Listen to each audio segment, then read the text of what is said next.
1100 থেকে 1200-র মধ্যে ঘটনা, ইংল্যান্ডের সেই রাজা চার্লসের ঘটনার সময়কার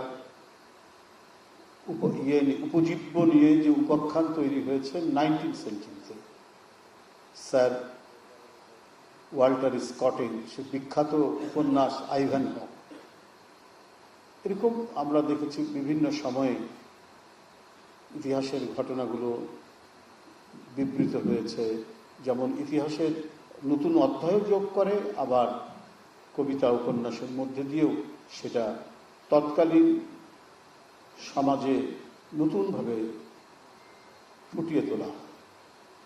আমরা যে নেপোলিয়নিক যে ওয়ার, নেপোলিয়নের যে যুদ্ধ, সেটা তো হয়েছে সেই 1812 সালের দিকে, 10-12 সালের সাথে ফ্রান্সের সাথে রাশিয়ার সেই যুদ্ধের উপর বিখ্যাত উপন্যাস টলস্টয়ের, সেটা প্রায় 80-90 বছর পর আমরা তার প্রখ্যাত উপন্যাসের মধ্যে সেটা মানে ফুটিয়ে তুলতে দেখেছি, সেটা ওয়ার অ্যান্ড পিসে। এরকম নানা ঘটনা, ভিক্টর হুগোর লা মিজারেবল আমরা সবাই এখানে পড়েছি।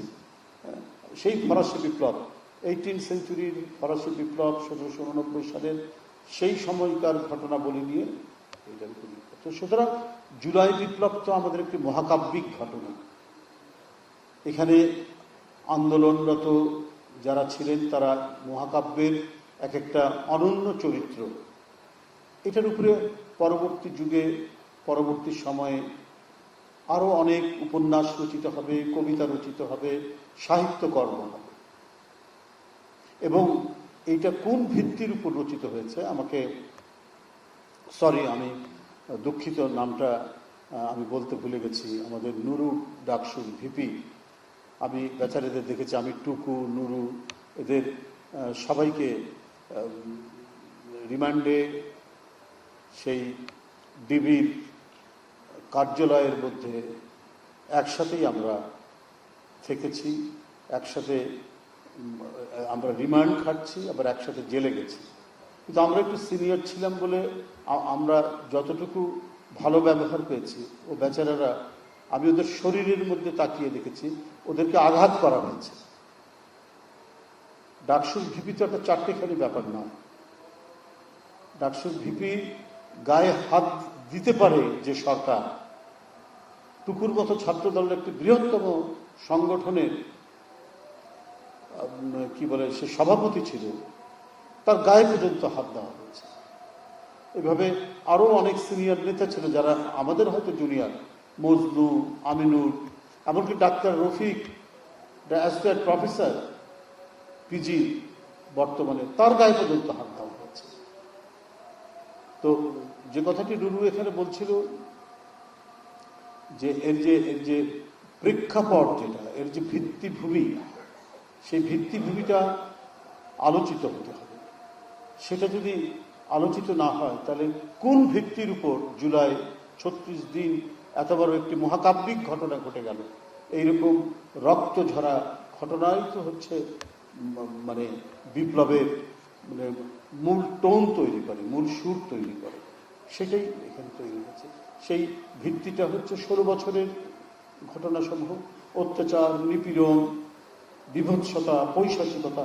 তকির মতো একজন কিশোরকে হত্যা করা হয়েছে, এটা কি আন্দোলনের অংশ নয়? এটি কি ফ্যাসিবাদের বৈশিষ্ট্য বোঝানোর জন্য একটি ঘটনা নয়?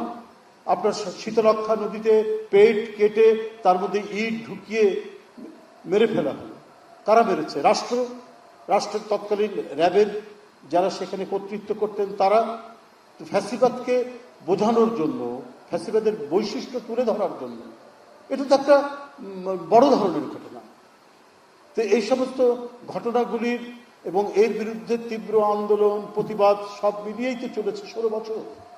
একজন এমপি, একজন এমপি কি 2জন এমপি, এরকম অসংখ্য ওয়ার্ড কাউন্সিলর, অসংখ্য তরুণ ছাত্রদেরকে জোরপূর্বক গুম করে দেওয়া, বিচার বহির্ভূত হত্যার শিকার করা, গুপ্ত হত্যা করা, কত কি ঘটনা।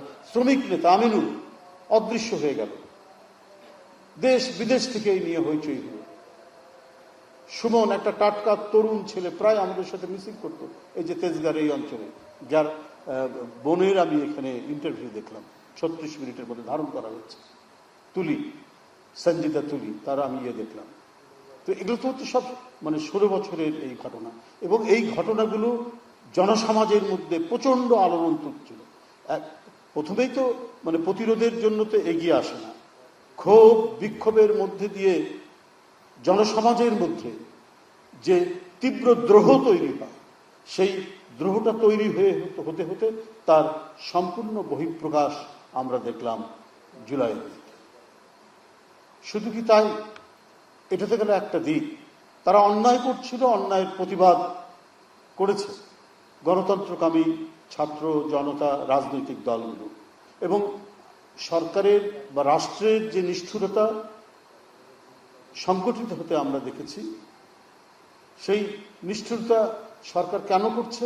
তার অন্যায়গুলো তার আমরা প্রতিবাদ করছি, বা রাজনৈতিক দলগুলো বা ছাত্র সংগঠনগুলো প্রতিবাদ করছে। শেখ মুজিবুর রহমানের নামে একটি বই তারা তৈরি করবেন, বা একটা বই তারা তৈরি করছেন তার নামে।